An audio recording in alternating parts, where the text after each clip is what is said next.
ये देश भारतीय जनता पार्टी के लोगों की बफौती नहीं है। हम लोगों ने इस अग्निवीर का विरोध कर रहे हैं और विरोध का परिणाम ये हुआ कि देश के गृह मंत्री का आज बयान आपने पढ़ा होगा। वो ये कह रहे कि अग्निवीर को पेंशन भी देंगे, अग्निवीर को सब कुछ देंगे और वापस भी ले लेंगे, बस वोट दे दो बीजेपी। ये बात हुई नहीं। पहले भी तीनों कृषि बिल लाए, आंदोलन हुए और हमने एनडीए छोड़ के 70 दिन सड़क जाम करी। आप हजारों लोग साथ थे। अग्निवीर के मामले में भी आप तैयार हो जाओ, सेना का सम्मान लौटाएंगे और पूर्व की भांति सेना भर्ती रैलियां कराएंगे। ये देश भारतीय जनता पार्टी के लोगों की बफौती नहीं है। हम लोगों ने आजाद करा था हिंदुस्तान को, तब बीजेपी बनी भी नहीं थी। 80 में बनी भारतीय जनता पार्टी। तो मोहन जी तो ज्वाइन करी होगी शायद 2010 में। कांग्रेस वाला जगह देखो बढ़ गया। तो भाई मैं आपके भी यही कहना कि हमारे इस भाई को न्याय दिलाने के लिए हम पूरी ताकत के साथ लड़ाई लड़ेंगे। आज हम प्रशासन को चुनौती दे रहे हैं।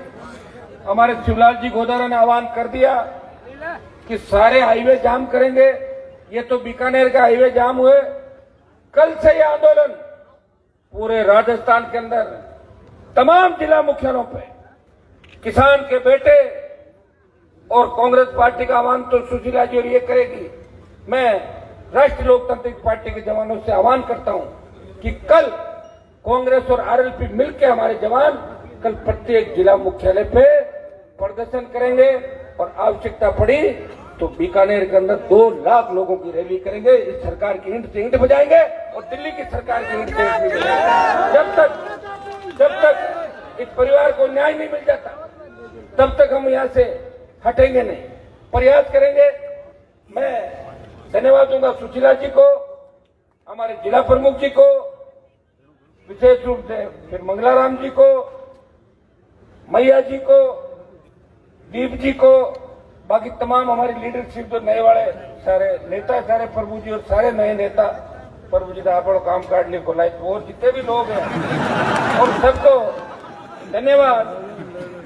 सरपंच प्रधान जी पाचू और तमाम शिवलाल जी और आगे सारे मोहन जी, विजयपाल और ये सारी टीम जितनी भी है ना। और मैं शहीद के पिताजी को और भाई को आश्वस्त करना चाहता हूं, हम इस दुख की घड़ी के अंदर आपके साथ हैं। हमें यहाँ इस मंच पे कोई राजनीति नहीं करनी। जहां भी इस देश प्रदेश के अंदर किसान जवान को आवश्यकता पड़ेगी, अभी तक तो हमें कोई सत्ता के अंदर जाने का लालच नहीं हुआ। जिस दिन सत्ता में एंट्री मारनी होगी आप बता देना। आप थक गए, सरकार तो तैयार बैठी है। आओ हनुमान जी हमारी सवारी करो। मेरा सवारी करने का मन नहीं फिरा। एक बयान एक साथ मिलकर कांग्रेस बीजेपी के अंदर बैठे लोग राजस्थान में एक बयान एक साथ दे दे कि ठीक नहीं है, हम कल शहीद स्मारक पर धरना देंगे। 24 घंटे के अंदर अंदर आपका सुबह तक आ जाएगा, शहीद का दर्जा मिल गया। लेकिन दम नहीं हमारे नेताओं के अंदर। यही कारण है कि हमें जो बच जाते हैं उनको सड़कों में बैठना पड़ता है और जब सत्ता में आ जाते हैं तो भाइयों को पीछे वालों को भूल कर सत्ता का आनंद लेते हैं। बार बार परिपाटी होगी, एक बार ये परिपाटी चली, इसलिए हम कमजोर पड़ गए। लड़ना भी देखो अब आप लोग, मुझे तो याद है जब मैं कॉलेज में पढ़ा करता था, बीकानेर के छात्र आंदोलन सबसे बड़े हुआ करते थे। कोटा के छात्र आंदोलन देखिए मान लिया, मतलब बच्चे फिर मेहनत करते हैं, झंडे लेके घूमते हैं। जब उनको मिलता है कि लगता है टिकट तो मिल नहीं रहा है तो फिर क्यों खराब हो, इससे ज्यादा तो बिजनेस कर लें भाई, आराम से जिंदगी तो जिए। और फिर कई लोग ये भी कहते हैं कि क्या करोगे, हनुमान घूम रहा फालतू में, ऐसे ही घूमोगे। तो डरते भी लोग राजनीति नहीं करते, भाई खराब ही होना। मंगल जी पहले राजनीति हनुमान जी उन्होंने मकान दिलाए तो मैं आपको इस बात का धन्यवाद दूंगा तमाम हमारे नेताओं का कि हर नेता हमारा तैयार है। प्रमुख साहब को विशेष रूप क्योंकि प्रमुख साहब वाले जब तक साथ नहीं रहेंगे तब तक अपना आगे राजनीति में ज्यादा रहेगा नहीं। इनको तो साथ जोड़ के रखना ही राजस्थान का विशेष रूप से ध्यान रखना। SC ST OBC JMM Jat मुस्लिम मेघवाल माली मीणा, एक मैं नारा देता हूँ, उसके साथ अन्य लोग भी समय समय पर आते रहेंगे और लेते रहेंगे हम सारे के सारे।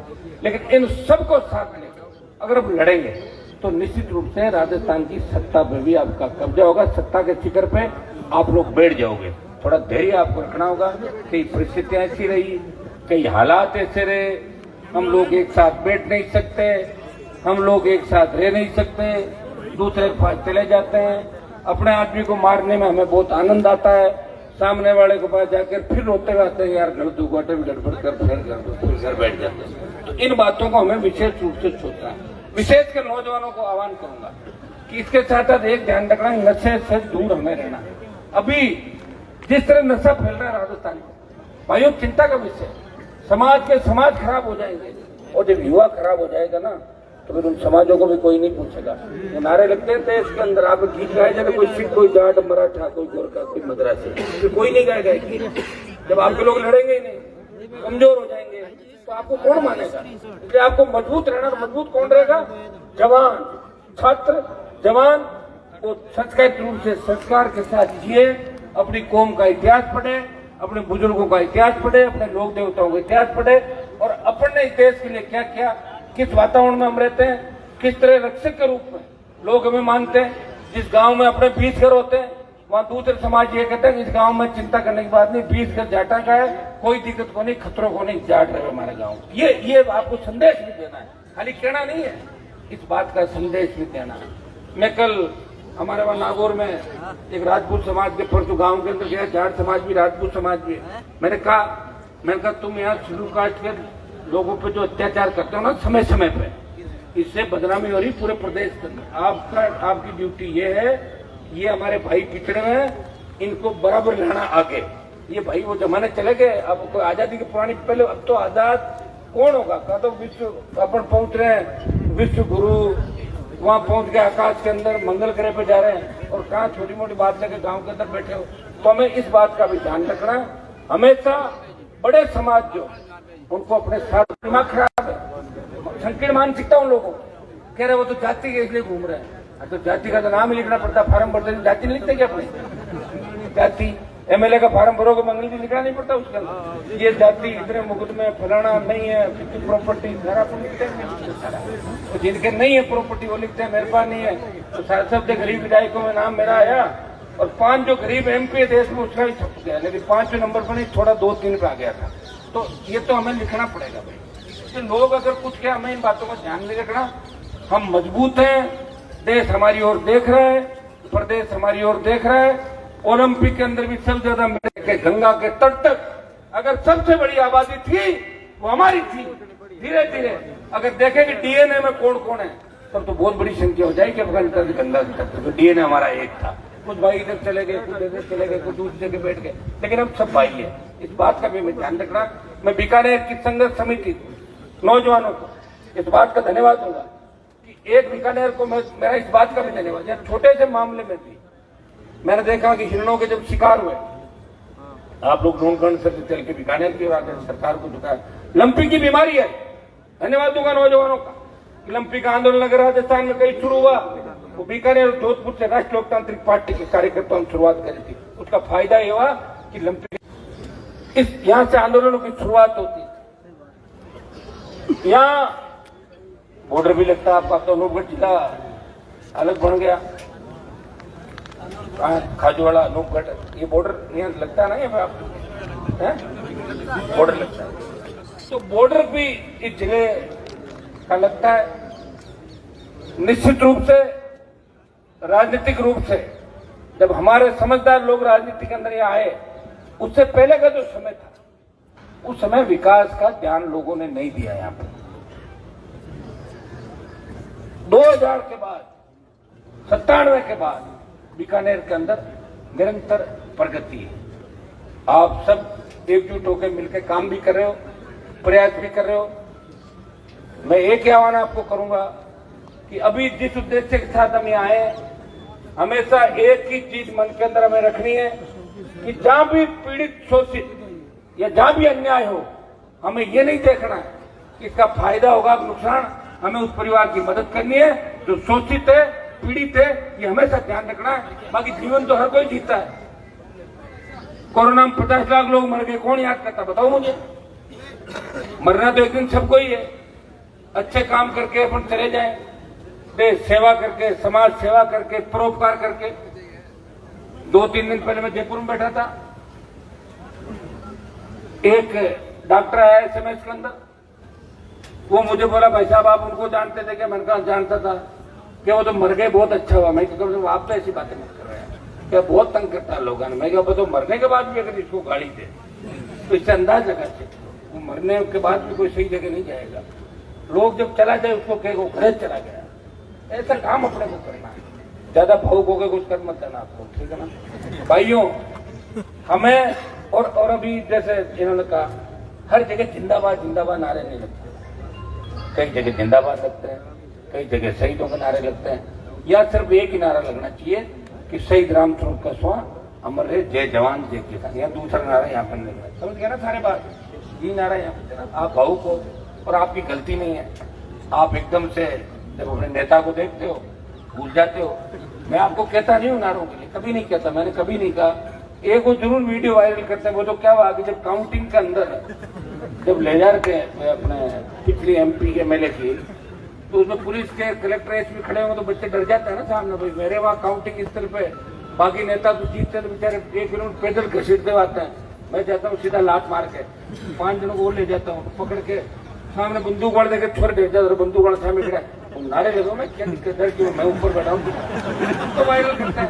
हनुमान जी तो के नारे लगा रहे, अरे के नारे नहीं लगा रहा हूँ। अभी लोकसभा के अंदर बोल रहा हूँ, विधानसभा में 5 में बोल रहा हूँ, तो बच्चों को समझाना पड़ता, डर निकालना पड़ता उनका। डरो मत, मैं तुम्हारे साथ हूँ ना।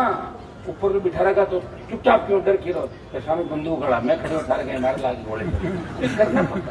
तो कहता नारा के लगवा, के नहीं लगवा रहा, मैं तो सबको ठीक कर दिया। सारे नेता गली गली आने लगे, गली मिलता ही बोले नेता 20-25 अच्छा काम किया, मैंने चार्ज कर दिया सबको, कईयों को जवान कर दिया। कहीं पहले उठता कौन जो 6 बजे उठ एक्सरसाइज करे। और मेरे को दिक्कत यह है मैं एक्सरसाइज नहीं करता, मुझे लग रहा है कि मेरा शरीर धोखा नहीं देता मैं, बाकी तो मैं काबू नहीं होगा किसी को। ये शरीर वाला जो मामला ना इसका पता नहीं चलता आजकल, पता ही नहीं भाई कोविड के बाद क्या पता चलता है। लेकिन दुआएं इतनी आप लोगों की है।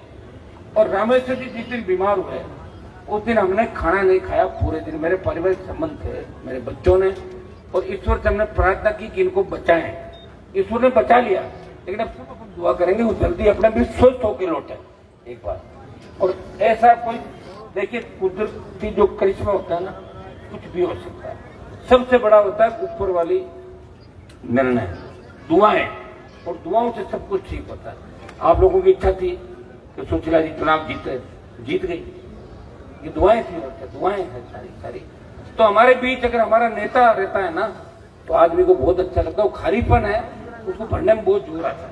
लेकिन मैं आपको इतना विश्वास दिलाता हूँ कि बीकानेर के लोग अपने आप को मुझे आप अपने आप से अलग नहीं समझे। और यहाँ के नेताओं को भी कहता हूँ, मेरे बड़े भाई हैं सारे, मेरे से घबराए भी नहीं। मैं जिस रास्ते से निकलूँ तो मुझे चाय पानी पिलाए बिठा के, ताकि मैं कहीं न कहीं किसी काम आ जाऊंगा वापस। तो मैं कोई ऐसे सबका विरोध नहीं करता। मैं देखता हूँ अक्सर हमारे DJ चार लटकाए यार, वो कहीं विरोध क्यों करे। मेरा कोई मकसद ऐसा नहीं है।